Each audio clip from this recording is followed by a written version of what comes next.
Good morning student.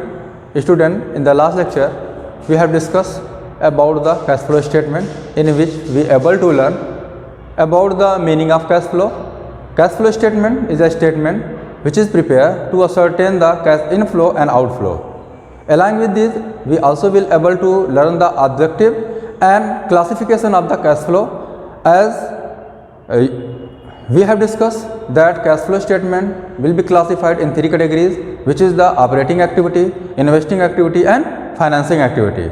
Student, today we are going to discuss about the format of cash flow statement, which is very important and essential, which is used to prepare the cash flow statement, because this chapter contains the weightage of 6 mark from the examination viewpoint and 6 mark from the practical viewpoint. तो यहाँ पे total जो weightage है इस chapter का 6 mark है, लेकिन practical में भी 6 मार्क का क्वेश्चन यहाँ से पूछा जाता है, तो हम 12 मार्क्स कह सकते हैं। तो स्टूडेंट, आज हमें ये जानना है कि जो हमारा कैश फ्लो स्टेटमेंट है ये 3 हेड में डिवाइड है, और इसमें तीनों हेड में कौन कौन से आइटम रिकॉर्ड किए जाते हैं और रिकॉर्ड करने के पीछे रीज़न क्या है, कौन से आइटम इनफ्लो को रिप्रेजेंट करते हैं और कौन से आइटम आउटफ्लो को रिप्रेजेंट करते हैं, किसी आइटम को प्लस क्यों किया जाता है या किसी आइटम को माइनस क्यों किया जाता है, इसके रीज़न को जानेंगे। तो कैश फ्लो स्टेटमेंट का जो बिगिनिंग होता है हमारा, वो head A, cash flow from operating activity.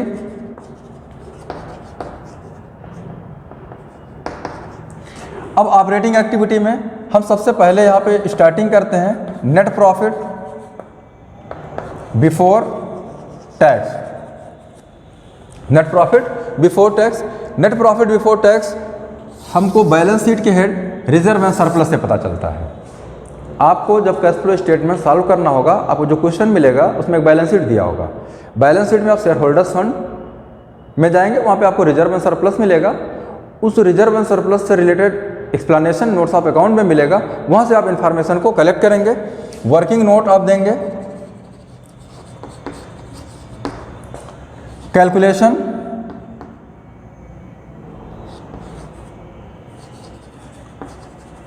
Of profit before tax. आप यहां पे लाएंगे net profit after appropriation,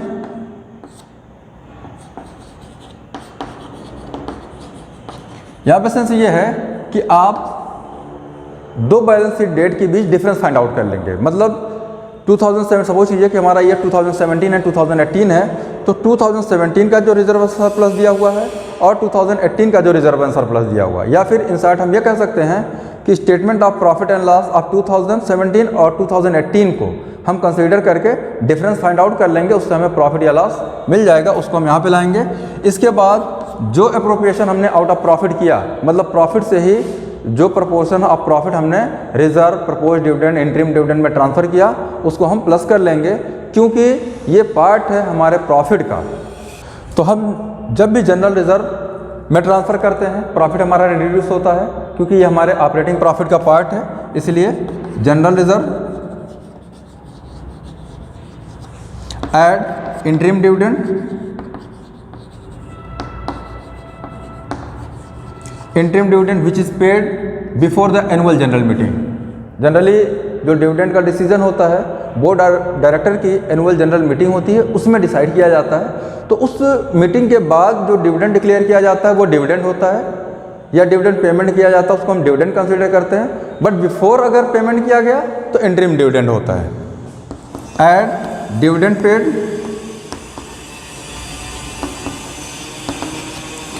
add propose dividend,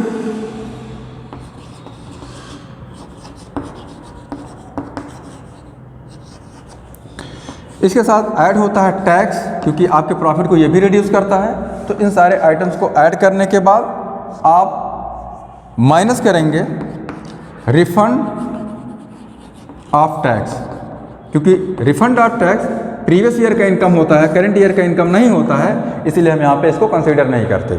ये हमारा आ जाएगा प्रॉफिट बिफोर टैक्स। इस प्रॉफिट बिफोर टैक्स को हम यहाँ पे रिकॉर्ड करेंगे। इसके बाद दूसरा स्टेप स्टार्ट होता है adjustment for non cash and non operating items का। तो non cash non operating item actual में ऐसे आइटम जो या तो हमारे ऑपरेटिंग नेचर के नहीं हैं या फिर जिनकी वजह से कैश का इनफ्लो या आउटफ्लो नहीं होता है, like the bad debts, depreciation, provision etcetera.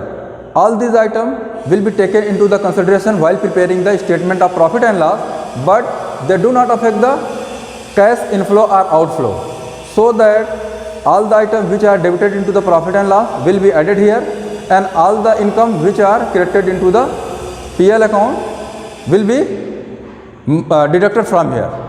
तो यहाँ पे ये चीज़ ध्यान रखना पड़ेगा। इसके साथ साथ जो हमारे नॉन ऑपरेटिंग एक्टिविटी हैं, नॉन ऑपरेटिंग आइटम है, जैसे इंटरेस्ट पेड हो गया, डिस्काउंट अलाउ हो गया, डिस्काउंट रिसीव हो गया, या loss on sale of machinery हो गया, gain on sale of machinery हो गया।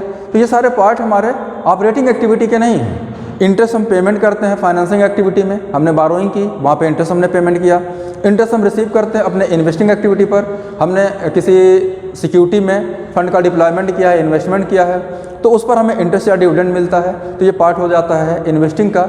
इसलिए वो सारे इनकम जो हमारे ऑपरेटिंग से रिलेटेड नहीं हैं बट ऑलरेडी प्लस किए जा चुके हैं, उनको माइनस कर देते हैं। वो सारे एक्सपेंसेस जो हमारे ऑपरेटिंग एक्टिविटी से रिलेटेड नहीं हैं, ऑलरेडी PL अकाउंट में डेबिट किए गए हैं, हम उनको प्लस कर लेते हैं।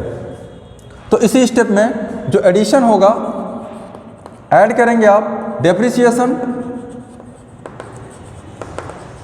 And amortisation,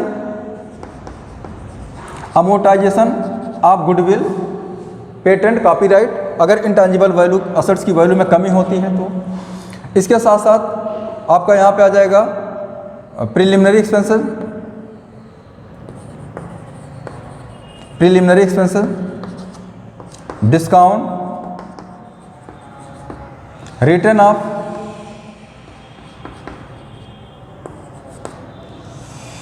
discount, return of, ये आपका यहाँ पे आ जाएगा। इसके साथ interest paid, interest paid on short term and long term burrowing, increase in provision, increase in provision. जब आप प्रोविजन करते हैं, प्रोविजन फॉर डाउटफुल डेब्ट, तो उस केस में आपका कैश रिड्यूस नहीं करता है बट आप PL अकाउंट में डेबिट करते हैं, तो इसलिए हम यहाँ पे इसको प्लस करते हैं। इंक्रीज इन प्रोविजन हो गया। नेक्स्ट आपका loss on sale of fix assets. अब यहाँ पे फिक्स असेट्स में चाहे वो टैंजिबल असेट्स हो, इंटैंजिबल असेट्स हो या नॉन करेंट इन्वेस्टमेंट हो, अगर सेल करने पर कोई इनकम होता है तो आप उसको लॉस होता है, आप उसको PL अकाउंट में डेबिट करते हैं, इसलिए हम इसको प्लस करते हैं क्योंकि ये हमारे ऑपरेटिंग का पार्ट नहीं है। इसके साथ साथ हम माइनस करते हैं। यहाँ पे जो हम अमाउंट माइनस करेंगे, interest income, dividend income, interest income, dividend income, rental income,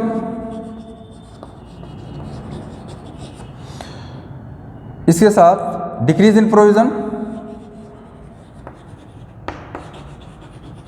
provision अगर हमारा डिक्रीज करता है तो हम उसको इनकम कंसीडर कर लेते हैं और उसको हम PL अकाउंट में क्रेडिट करते हैं, इसलिए हम यहाँ पे अगेन उसको माइनस कर लेंगे, जबकि इसकी वजह से कैश का इनफ्लो नहीं हुआ। और इसके साथ साथ gain on sale of assets, fix assets, चाहे वो टैंजिबल असेट्स पर हो, इनटैंजिबल असेट्स पर हो या नॉन करेंट इन्वेस्टमेंट पर हो, ये आप माइनस फिगर के साथ यहाँ पे लेके आएंगे। दो आइटम यहाँ पे प्लस में है, तीसरा माइनस में है, एडजस्ट करने के बाद रिजल्ट लाएंगे। अब में भी हो सकता है ये प्लस में हो या माइनस में हो, जो भी रिजल्ट आए यहाँ पे आप दिखाएंगे ऑपरेटिंग प्रॉफिट और operating loss before working capital changes, without working capital changes, ये आपका नेट रिजल्ट आ गया। अब इसके बाद एडजस्टमेंट करना होता है current assets and current liability का। इसमें ऐड करते हैं आप decrease in current assets, decrease in current assets. क्यों ऐड करते हैं, इसके पीछे रीज़न ये है कि जब आपका करेंट असेट डिक्रीज करेगा तो आपका कैश इनक्रीज करेगा, कैश का इनफ्लो होगा।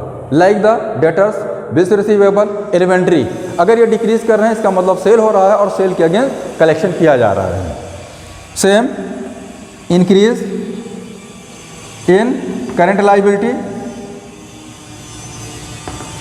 करंट लाइबिलिटी इंक्रीज उस कंडीशन में करती है जब हम पेमेंट को पोस्टपोन करते हैं। पेमेंट पोस्टपोन करने का सेंस ये है कि हमने अपनी liability like bills payable, creditors, इनका पेमेंट नहीं किया, बिजनेस में कैश रिटेन हुआ, इसका मतलब inflow. Less increase in current assets. Current assets minus हो जाएगा अगर ये इंक्रीज करता है, इसका मतलब हम परचेज कर रहे हैं या हम क्रेडिट पर सेल कर रहे हैं लेकिन कलेक्शन नहीं हो पा रहा। जैसे अगर आपका इन्वेंट्री इंक्रीज कर रहा है मीन्स परचेज हुआ, आप सेल कर रहे हैं डेटर्स बढ़ रहा है, आप सेल कर रहे हैं आपका बिल्स रिसीवेबल बढ़ रहा है, it means amount is not collected against that, so that there are only outflow. इसके साथ साथ decrease in current liability,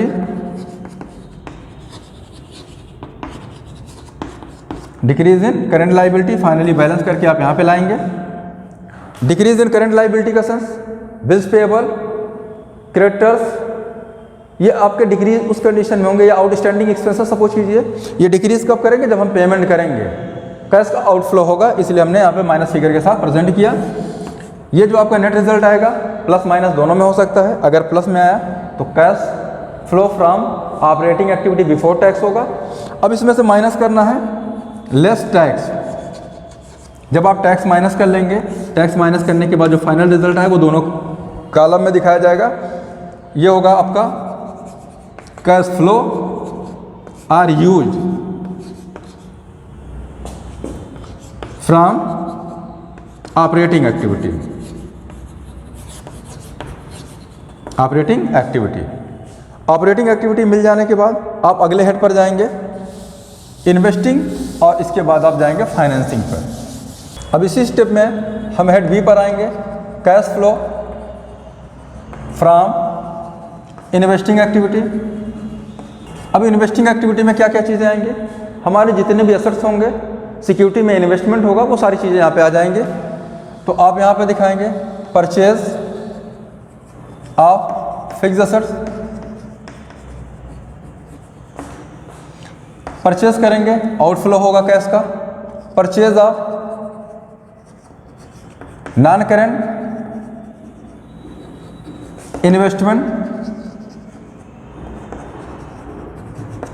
non current investment का सेंस शेयर डिवेंचर सभी से। और इसके साथ साथ आपका यहाँ पे इंटरेस्ट रिसीव्ड, ये प्लस फिगर के साथ, डिविडेंड रिसीव्ड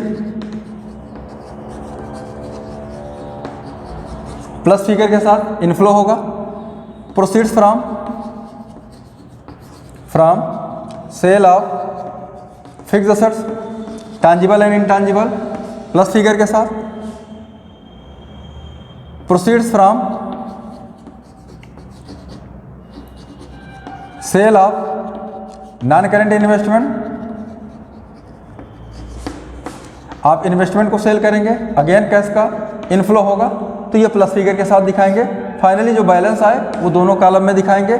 मे भी ये बैलेंस प्लस में हो सकता है या माइनस में। इन्वेस्टिंग है, सपोज कीजिए माइनस में बैलेंस आ गया, तो आप इसको दिखाएंगे cash flow, cash use in investing activity, cash used in investing activity. इसके बाद आप तीसरे हेड पर जाएंगे, cash flow from financing activity. अब फाइनेंसिंग एक्टिविटी में ऐसे सोर्सेज को आप इंक्लूड करेंगे जहां से आप फंड रेज करते हैं। फंड अपनी फाइनेंशियल नीड को पूरा करने के लिए आप रेज करते हैं। तो यहाँ पे आप दिखाएंगे proceeds from issue of securities. यहाँ पे मैंने सिक्योरिटीज वर्ड यूज किया, means share, debenture and public deposit public deposit etcetera. तो ये सभी आ गए यहाँ पे।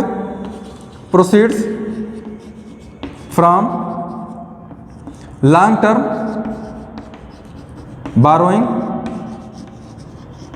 आप लॉन्ग टर्म के लिए आप लोन ले रहे हैं बैंक से या थर्ड पार्टी से, क्योंकि डिबेंचर हमने पहले में ही रख लिया था। तो प्लस फिगर के साथ proceeds from short term burrowing, या आप कह सकते हैं increase in cash credit and bank overdraft. ये इंक्रीज तब करेंगे जब आप फंड रेज करेंगे। ओवरड्राफ्ट तभी आपका इंक्रीज करेगा जब आप वहां से एक्सेस अमाउंट विड्रॉ करेंगे। अब यहाँ पे माइनस फिगर को देखिए, decrease in cash credit and bank overdraft. ये डिक्रीज तब करेंगे जब आप पेमेंट करेंगे, कैश का आउटफ्लो होगा। बाई बैक, आप शेयर अपने शेयर को ओपन मार्केट में परचेज कर लेना, कैश का आउटफ्लो होगा। Redemption of preference share, redemption of preference share, जब आप रिडम्पशन करेंगे कैश का आउटफ्लो होगा, कैश आप पेमेंट करेंगे। रिडम्पशन या रीपेमेंट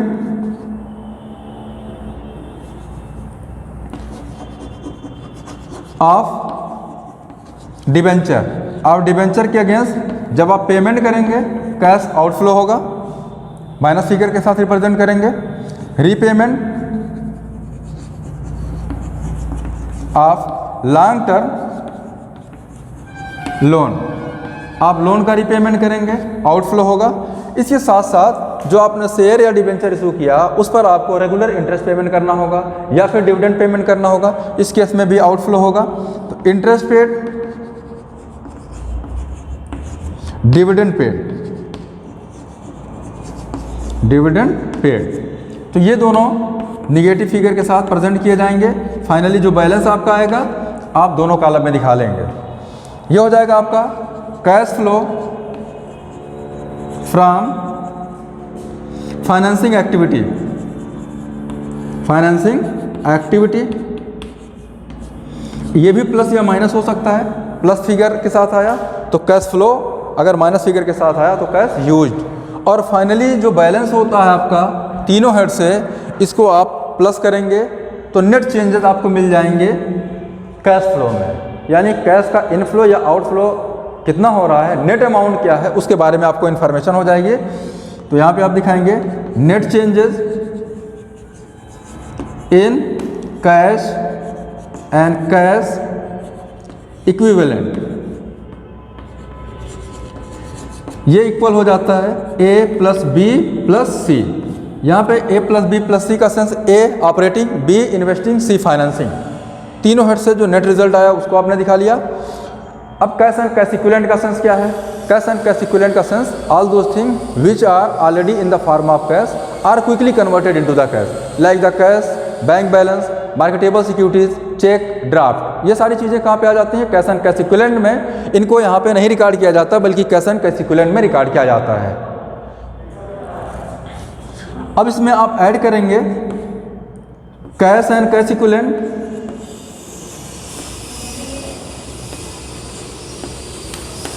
एट बिगिनिंग। बिगिनिंग का सेंस यहाँ पे जो डेट दी हुई होगी बैलेंस शीट के बिगिनिंग की, यानी कि प्रीवियस ईयर के बैलेंस शीट का एंड का जो डेट होगा वो आप मेंशन कर लेंगे।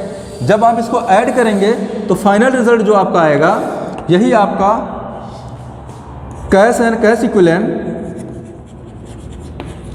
Cash and cash equivalent at end होगा। इंड का सेंस जो बैलेंस शीट में दूसरे वाले ईयर का एंड होगा उसको आप कंसीडर कर लेंगे। सपोज चीज़ें 17-18 दिया हुआ है तो 17 का एंड बिगिनिंग हो जाएगा, 18 का एंड हो जाएगा। तो 18 के एंड में जो कैश एंड कैश इक्विवेलेंट की वैल्यू दी हुई है उसके इक्वल आपका ये रिजल्ट आना चाहिए, तभी आपका आंसर करेक्ट माना जाएगा। It means we easily can verify the answer after preparing the cash flow statement. तो यहाँ से हमारा आंसर वेरीफाई हो जाएगा। तो ये कंप्लीट स्टेप है कैश फ्लो स्टेटमेंट प्रिपेयर करने का। आइए अब इस पर कुछ और बात करते हैं। स्टूडेंट, कैश फ्लो स्टेटमेंट पर क्वेश्चन प्रिपेयर करने के लिए अब ज़रूरी ये है कि हमको फॉर्मेट मेमोराइज हो, रीज़न हमको पता हो क्यों हम एडिशन करते हैं या सब्ट्रैक्शन करते हैं, क्योंकि कुछ ऐसे आइटम आ जाएंगे जिनको हमने फॉर्मेट में नहीं पढ़ा, मे बी वो नॉन कैश नेचर के हों या नॉन ऑपरेटिंग नेचर के हों, उनको आइडेंटिफाई करना, उसी के अकॉर्डिंग उनको प्लस या माइनस करना, ये हमारे पर्सनल अंडरस्टैंडिंग के ऊपर डिपेंड करता है। आइए इसी पर बेस्ड कुछ न्यूमेरिकल प्रॉब्लम पर डिस्कस करते हैं। फर्स्ट क्वेश्चन आपका question number 6A from D के गोयल, क्योंकि 1 to 5th में सिर्फ आपसे ये पूछा गया है identify the item which are recorded in the operating, investing and financing, या आपको ये बताना है कैश का इनफ्लो आउटफ्लो। तो इसमें अब आई थिंक कुछ बताने की ज़रूरत नहीं, क्योंकि आपने जो कंसेप्ट पढ़ा उससे ये सारी चीज़ें क्लियर हो गई और आप उसको ईजिली सॉल्व कर सकते हैं। तो question number 6A from D के गोयल, ये आपका पहला क्वेश्चन है। इंफॉर्मेशन यहाँ पे दी गई है, calculate cash flow from operating activities from the following balances, debtors 50,000 and 40,000, 17 में 50 है और 18 में 40 है। यहाँ पे देखिए 10,000 का डिक्रीज़ हो रहा है, अगर अब डिक्रीज़ हो रहा है तो प्लस होगा। बिल्स रिसीवेबल 10,000 से 12,500 हो रहा है, इंक्रीज़ कर रहा है, ऑब्वियस सी बात है माइनस होगा डिफरेंस। और आपका क्रेडिटर्स है 25,000, 17 में 18 में हो गया 20,000, डिक्रीज़ इन क्रेडिटर्स है, ऑब्वियस सी बात है कि ये माइनस में जाएगा। और आउटस्टैंडिंग एक्सपेंसेस 800 से 1,000 हो रहा है, इंक्रीज़ कर रहा है, लाइबिलिटी इंक्रीज़ कर रही है। इसका मतलब ये है कि आपका पेमेंट पोस्टपोन्ड हो रहा है और इससे आपको कैश का इनफ्लो हो रहा है, आप इसको प्लस में लेके जाएंगे। बिल्स पेएबल 40,000 से 25,000 हो गया, लाइबिलिटी आपके डिक्रीज़ कर गई, इसका मतलब आपने पेमेंट किया, कैश का आउटफ्लो हुआ, इसलिए इसको माइनस फिगर के साथ रिप्रेजेंट करेंगे। एक्रूड इनकम 6,000 17 में और 18 में 7,000। तो यहाँ पे आप देख रहे हैं कि आपका जो एक्रूड इनकम है ये इंक्रीज़ कर रहा है। इंक्रीज़ करने का सेंस है कि आपका पेमेंट डिले हो रहा है या आपने कलेक्शन नहीं किया, तो करंट असेट्स आपका इंक्रीज़ कर रहा है। तो यहाँ पे आपको एक इन्फॉर्मेशन और दी गई है, operating profit before working capital changes was rupees 1,30,000। तो अभी हमने जो एडजस्टमेंट किया था वो एडजस्टमेंट यहाँ पे नहीं पूछा गया है, लेकिन इन्फॉर्मेशन दी गई है operating profit before working capital changes, तो उसके आगे का स्टेप हमें कंप्लीट करना है। आइए देखते हैं इसको। यहाँ पे आप लिखिए cash flow from operating activity, एक ही हेड था इसलिए हमने यहाँ पे कंप्लीटली लिख दिया, अदरवाइज हम कैश फ्लो स्टेटमेंट लिखते और हेड को बीच में क्लासिफाई करते। तो बिगिनिंग हम यहाँ पे करेंगे operating profit before working capital changes. Starting का जो हेड था हमारा net profit adjustment for non cash non operating item, उसको हम छोड़ देंगे क्योंकि वहाँ के बाद जो हमारा रिजल्ट आता है operating profit before working capital changes, वहाँ से ये स्टेप दिया हुआ है। तो हम डायरेक्टली लिखेंगे operating profit before working capital changes, इसकी वैल्यू दी हुई है रुपीज़ 1,30,000। अब इसके बाद हमें ऐड करना है डिक्रीज इन करेंट असेट्स।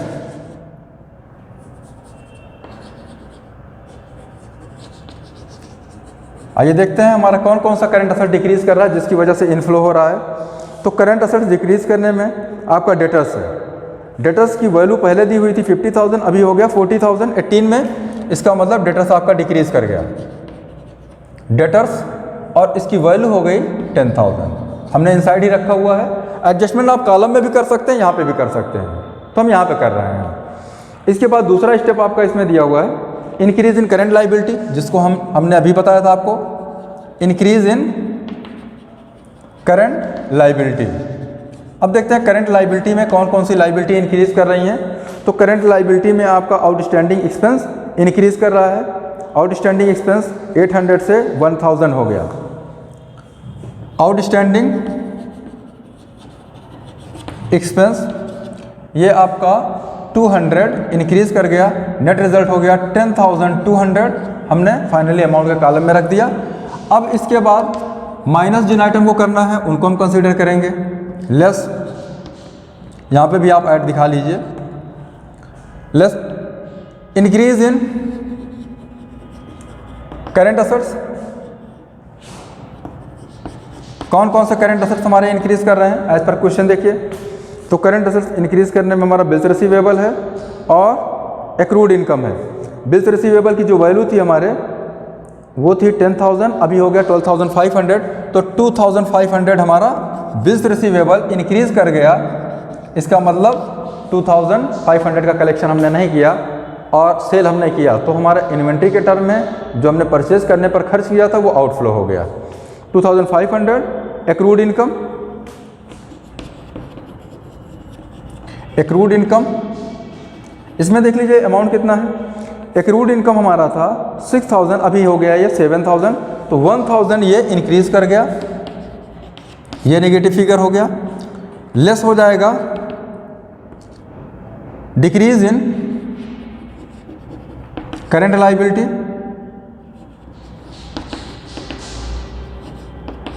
अब देखिए करंट लायबिलिटी में कौन कौन सा आइटम है।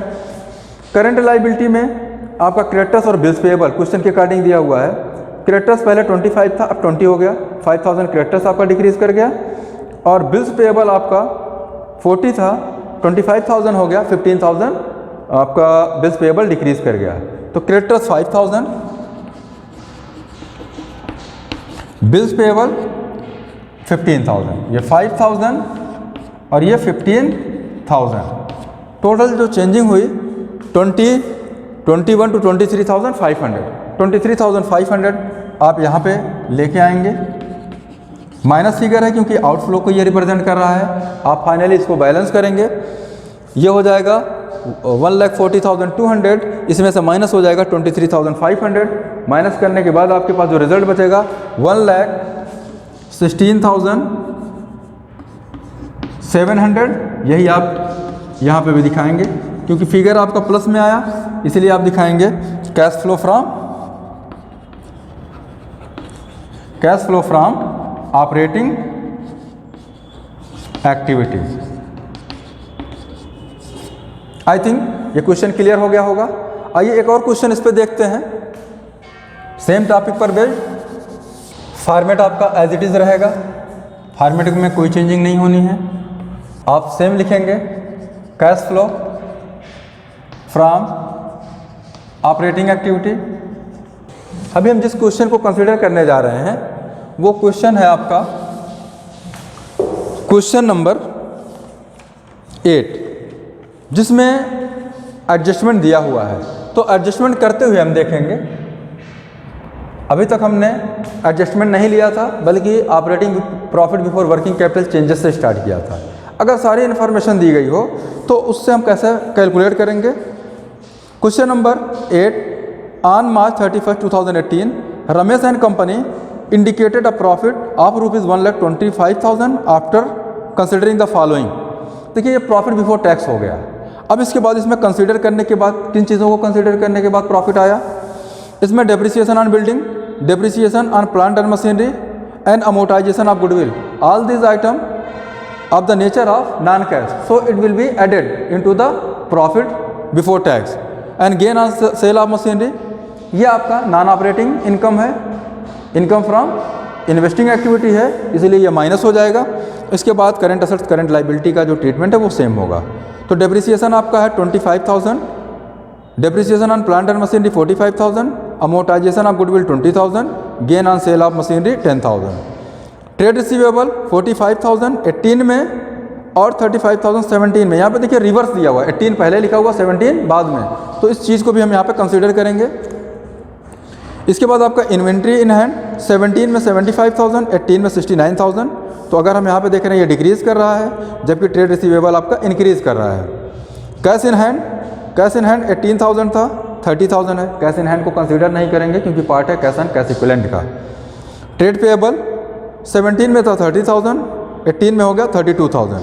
लायबिलिटी इंक्रीज कर रही है, प्लस हो जाएगी। एक्सपेंसेस पेएबल 10,000 से 5,000 हुआ, लायबिलिटी आपकी डिक्रीज कर रही है, डिक्रीज कर रही है इसलिए ये माइनस हो जाएगी क्योंकि आउटफ्लो होगा। 10,000 से 5,000 हो गई। बैंक ओवरड्राफ्ट ये आपकी लाइबिलिटी है, लेकिन कहाँ पे? जो आपका बैंक ओवरड्राफ्ट होगा ये पार्ट है फाइनेंस का, इसलिए यहाँ पे कंसीडर नहीं किया जाएगा। लाइबिलिटी है बट फाइनेंसिंग की है, ये इंक्रीज डिक्रीज कर रही है, इसका मतलब हम पेमेंट कर रहे हैं, लेकिन पेमेंट फाइनेंसिंग में कर रहे हैं, ऑपरेटिंग का हमारा पार्ट नहीं है। तो यहाँ पे भी सबसे पहला वर्क हमारा net profit before tax. Net profit before tax, इसके बारे में इंफॉर्मेशन दी हुई है 1,25,000। अब इसके बाद दूसरा स्टेप जो हमारा स्टार्ट होगा, adjustment for non cash and non operating item.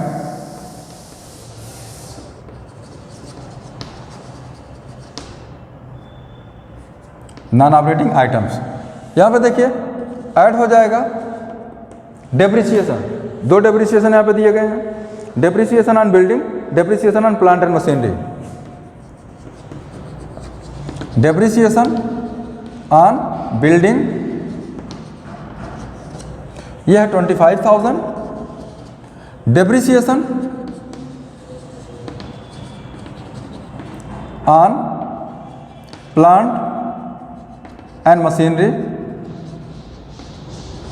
इसकी कास्ट दी हुई है 40,000। इसके साथ साथ एक इन्फॉर्मेशन 45,000 यहाँ पे दिया हुआ है। इसके साथ साथ एक इन्फॉर्मेशन और दी गई है, amortisation of goodwill. Amortisation of goodwill, goodwill amortise हो रही है 20,000 कास्ट की, मतलब डिक्रीज हुआ 20,000। इन सारे अमाउंट को आप ऐड कर लेंगे। देखिए 45 एंड 90,000 हो गया ये। लेकिन इसमें एक आइटम और है, इसको भी यही कंसीडर कर लेते हैं, less gain on sale of machinery. Gain on sale of machinery, ये 10,000 दिया हुआ है, लेकिन ये नेगेटिव फिगर है, तो यहाँ पे अब 90,000 माइनस 10,000 नेट रिजल्ट हमारा हो जाएगा 80,000। ऐड करेंगे हम 2,05,000 नेट रिजल्ट आएगा प्लस फिगर के साथ। ये हो जाएगा हमारा operating profit before working capital changes. Without changing working capital ये रिजल्ट आया। अब हमें करंट असेट्स और करंट लायबिलिटी का एडजस्टमेंट करना है। ऐड, अब ऐड करते हैं decrease in current assets.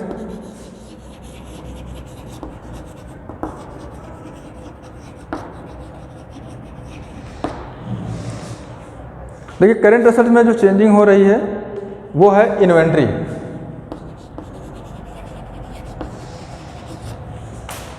Inventory की जो वैल्यू दी हुई थी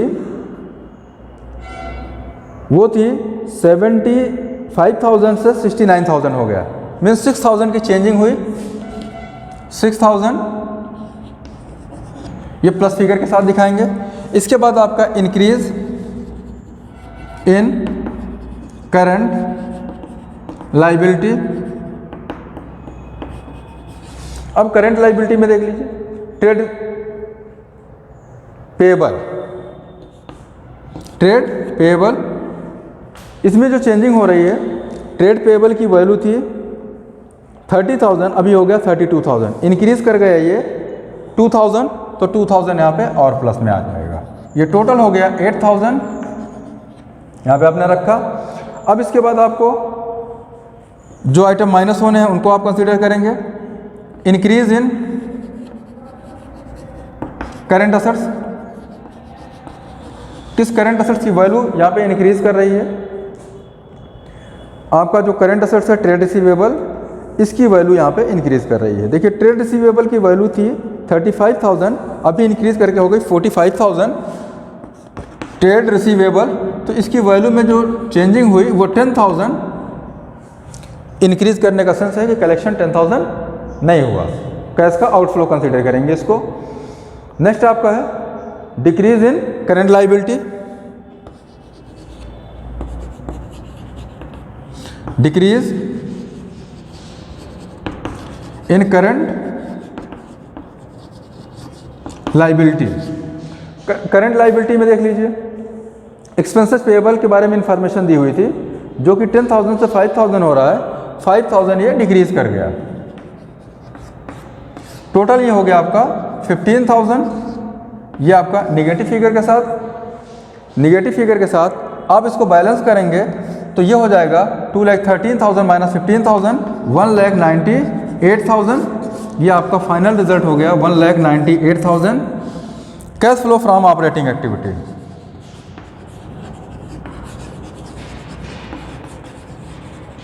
cash flow from operating activity. I think student it will be clear. In case of doubt you can discuss. Thank you. That's all.